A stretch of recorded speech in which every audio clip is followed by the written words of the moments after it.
If you ache for truth, goodness, and beauty, if you're hungry for a Christianity with substance and strength, if you long for a faith that's big and bold and biblical and all about Jesus Christ, if you're inspired by the idea of one church that has spanned 20 centuries, 24 time zones, and 2 hemispheres, enfolding every race, nation, and language,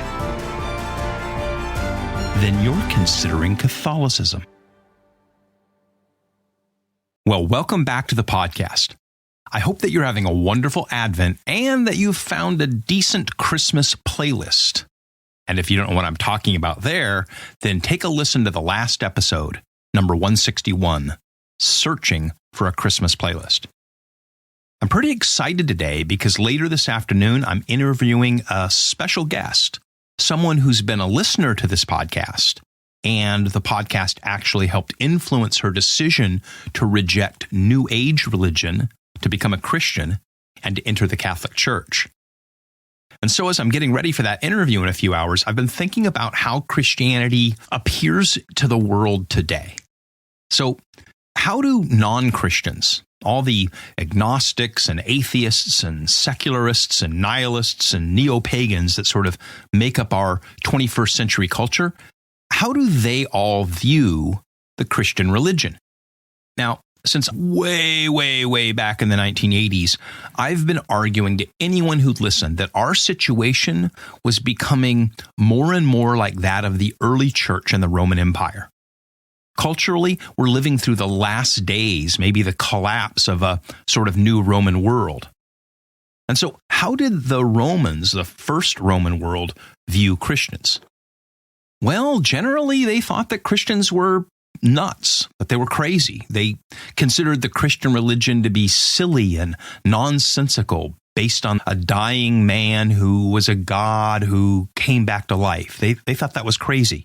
They considered Christians also to be dangerous anarchists, a threat to the order and the worship of the state, to the civil religion of the empire, because they wouldn't worship the state.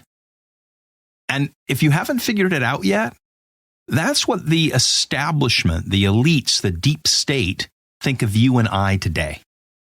They think our religion is crazy and that we're dangerous because we worship a crazy religion instead of the technocratic bureaucracy of the modern global elites. So, here's the question for this snapshot. Is Christianity crazy? Is it an insane idea? Is it a nutty religion?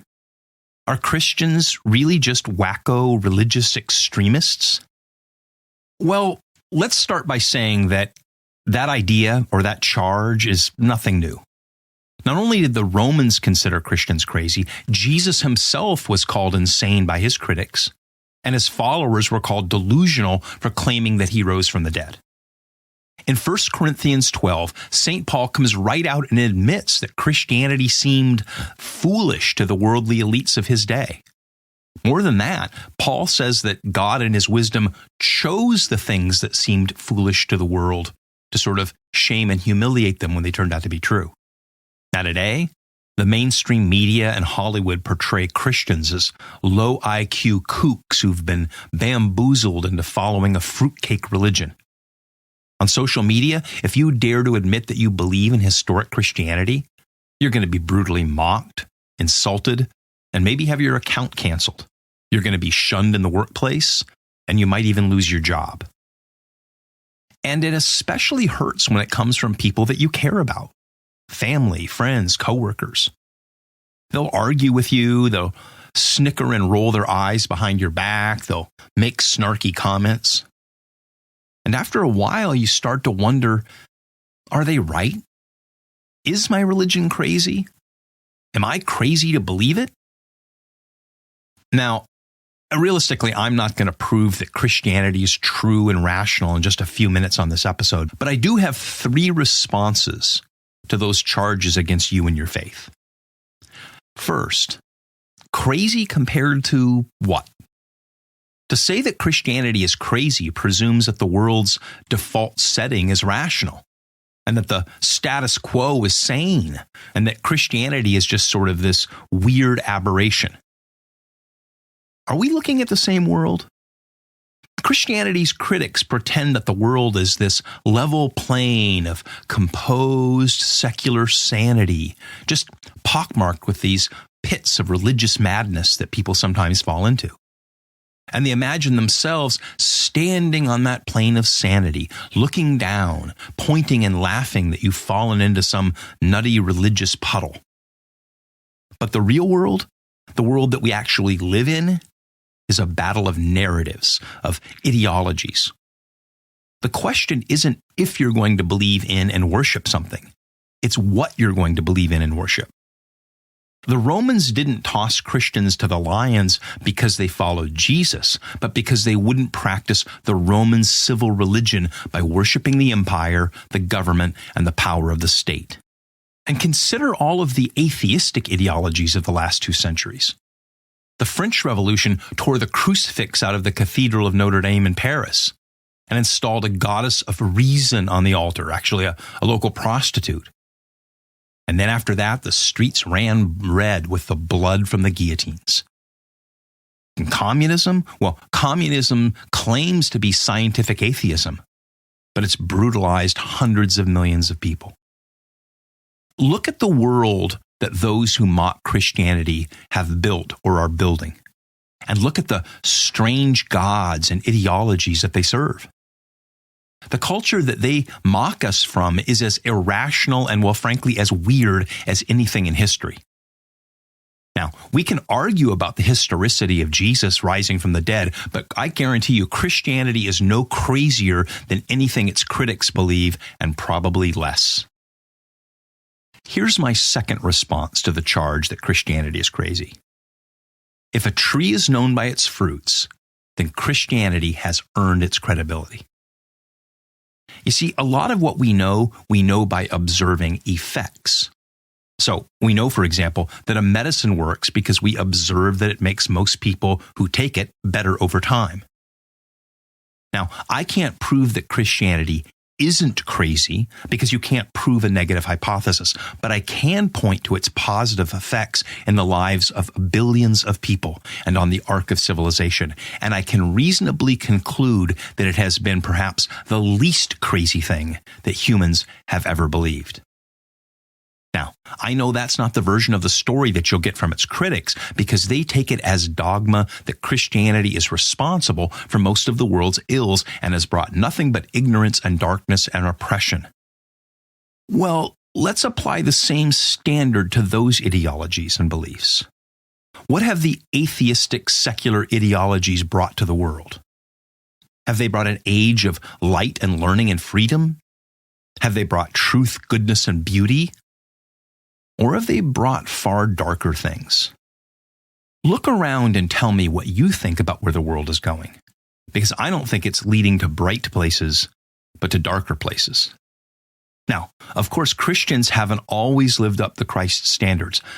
I know, the Crusades, the Salem witch trials, etc., and I'll do future episodes about all of those things. But even when it falls short, and it often does, Christianity has brought more than enough value to this world to establish its credibility. Okay, here's my third response to the charge that Christianity is crazy. Belief often boils down to a choice.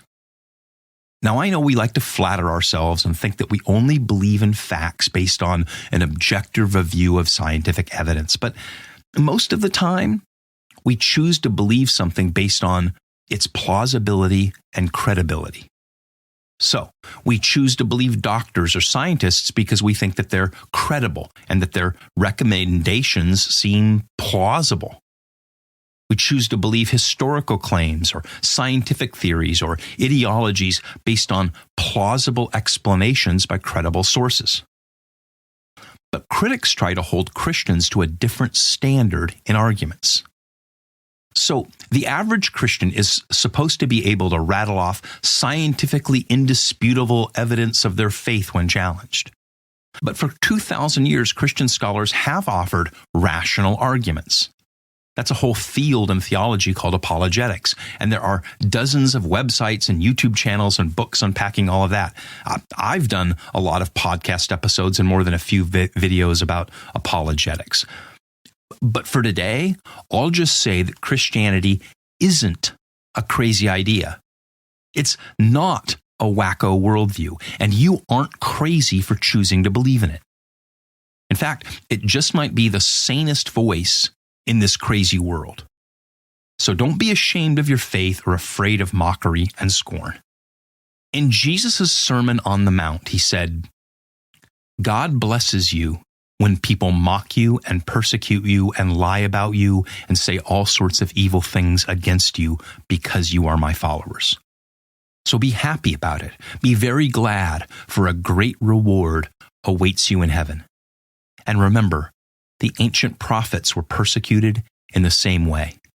Unquote. That's what Jesus said. I've chosen to believe him, and I encourage you to do the same. Well, thanks for joining me for another episode. I've put up a video version of this episode on our YouTube channel, so check that out. And as always, please like and subscribe to the podcast and the YouTube channel.